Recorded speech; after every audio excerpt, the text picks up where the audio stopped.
Hello world, welcome back to Razor RC. I wanted to put together a video explaining one of the big mysteries of all time in the RC world, which is how do you know what receiver goes with what radio, right? So I thought I'd cover all that today in this video. So I'm going to be looking at the three biggest brands in the US market. That is Futaba here on the left, Sanwa in the middle, and Spektrum on the right. That's just alphabetical order. And there are other brands out there, FlySky, RadioLink, Copropo, High-Tech, etc. But these are pretty much the three biggest brands, and they make all kinds of radios from your very entry-level, kind of more basher style radio, all the way up to your super high-end race radios. And the first thing that people always ask is, can I use my Traxxas receiver with my Spektrum radio, or how does that work? Can you mix and match different brands? Because you see things like FHSS or DSMR or DSM or whatever, and you're confused on whether these are actually compatible or the same. And the number one answer to that is no. Pretty much whatever brand radio you have to buy the same brand receiver. And even within that, you got to make sure you're buying the right receiver, but you cannot mix and match different brands. Sanwa receivers will not work with Futaba, will not work with Spektrum, etc. So there is a little bit of an exception to that, which is if you find a radio that's got like a rebrand of the exact same radio. For example, the FlySky FSGT5 is also sold as a Red Cat radio for some of their vehicles. So in that case, yeah, they are compatible because they're the exact same radio. You can tell that they look exactly the same, the manuals are the same, etc. That's really the only exception to this rule. For the most part, 99% of the case, you got to buy the same matching brand to the same matching receiver. Okay, so let's start off with Futaba. And Futaba has two main systems: their fast system and their FHSS based system. For surface radios, they only do FHSS. I think for planes, long distance, higher performance type stuff, they use fast, but no one really for surface uses fast. It's all FHSS. So with their surface stuff, they basically had 4 levels of protocols. Their very first one was FHSS, frequency hopping spread spectrum. Just kind of a standard protocol. It's not compatible with any other brand. Like I mentioned, you got to buy a Futaba FHSS receiver to use with your Futaba radio. So they start out with that. It's pretty much been discontinued. The only radio that still uses FHSS is their 3PRKA. That's their very cheapest one. But for the most part, you want to get out of FHSS. So they came with their second version, which is a little bit faster. So I guess they call it S-FHSS. I guess that stands for speed or something like that. I don't know. But S-FHSS is supported by all the radios. So any radio you buy today can work with the S-FHSS receiver. So kind of a nice thing, if you don't want to spend a lot of money, you don't need super high performance, you can just buy an S-FHSS receiver and that will work with no matter what Futaba radio you got. So the cool thing about S-FHSS is it'll still work with a FHSS radio, so it's like backwards compatible. And then all the newest radios use it, so it's really just going to be like your simplest choice. If you're not really sure what to buy, you can always buy that one. Then they moved on to some telemetry features. So they came out with these T-FHSS receivers like you got here. It's got the T in front of it. That basically stands for telemetry. So these are, again, even faster. I think they're down to like the 5 millisecond, 3 millisecond range. Pretty fast overall. Definitely is going to be fast enough for most people for racing. And all their newer radios above the 3PRKA will work with T-FHSS. So that includes their 3PV, kind of their lower end one, includes this guy, the 4PM, and then it also includes the 7PX and 7PXR. So this is kind of their standard protocol that most of their radios are using. It's a little bit faster, it has telemetry, some additional features. So for the most part, most people are going to be using T-FHSS.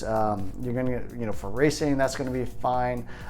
For any sort of extra features like telemetry, that'll also work. So you can get your RPM, your temp sensors, all that kind of stuff.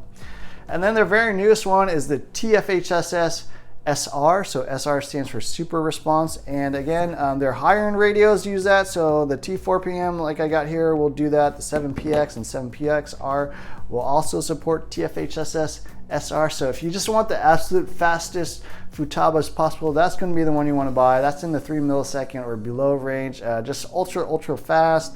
I'm not sure you can really tell a difference between 3 and 5 milliseconds, but if you want the highest performance, buy a T4PM, and then it'll come with the T-FHSS SR receiver, and then that'll get you the highest performance.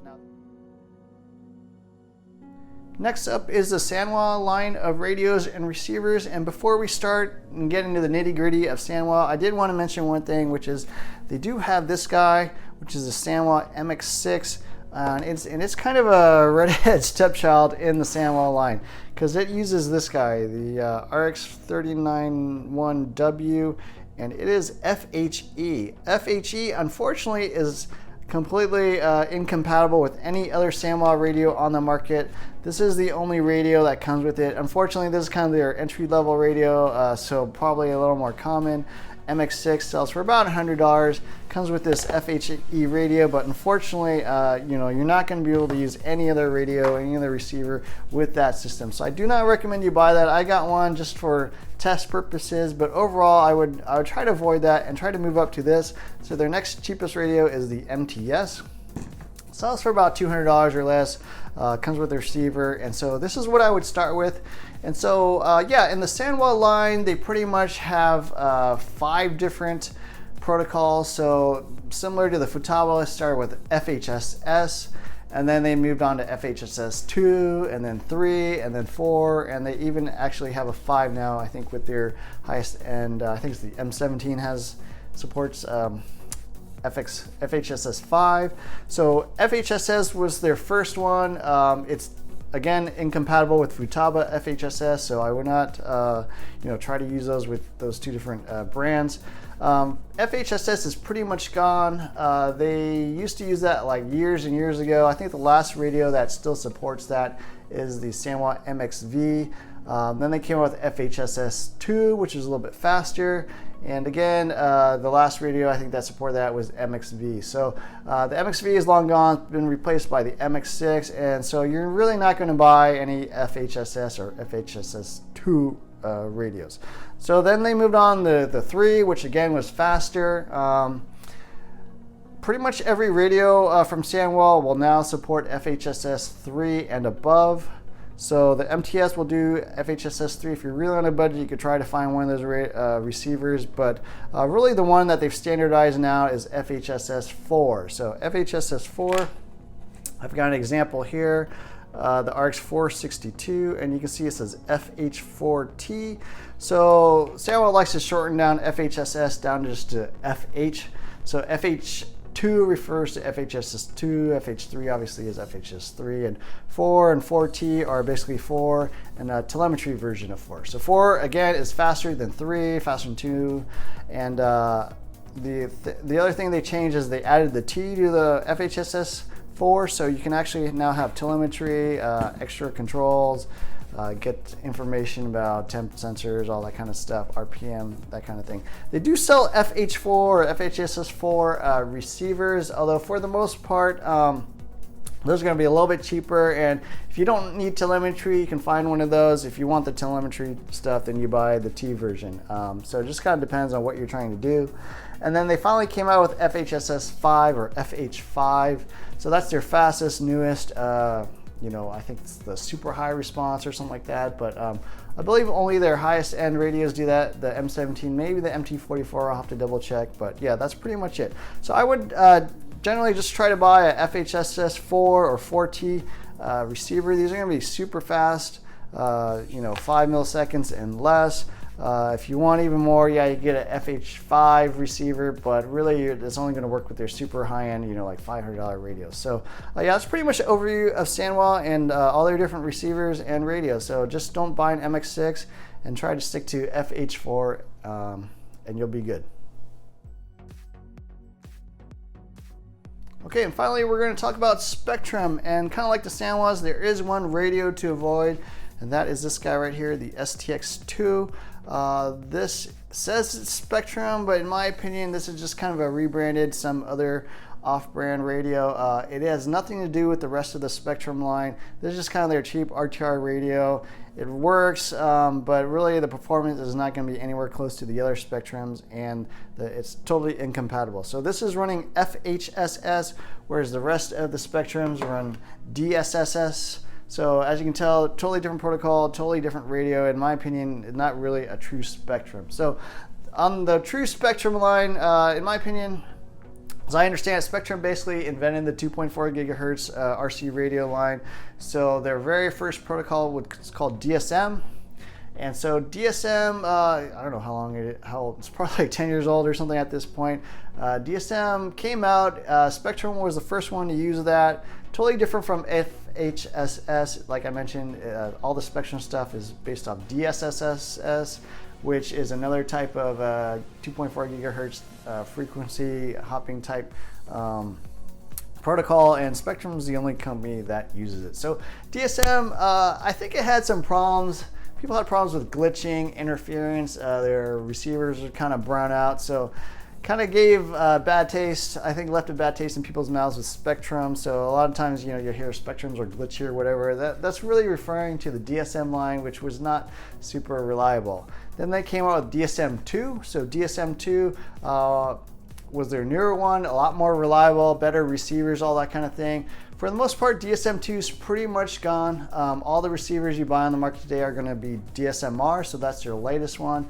DSMR was a replacement for DSM2. Their radio still will support DSM2, so anything like you buy a DX5C, you can still run this on DSM2. Downsides of DSM2 is it's going to be slower. DSM2 runs at 16.5 milliseconds. DSMR will run at 11 milliseconds or 5.5 milliseconds. So all their latest receivers will actually support 5.5 millisecond frame rate if you run it in 2 channels. So if you're just doing steering and throttle, you can get down to 5.5 milliseconds if you got a fast enough radio. So the DX5C unfortunately only runs at 11 milliseconds, but you can run any DSMR radio at 11 milliseconds with telemetry, with as many channels as you want, all that good stuff. So yeah, pretty much today, buy a DSMR receiver. It'll work with any of the radios out there. If you have older DSM2 receivers, you can still use them with the latest radios. They'll still support it.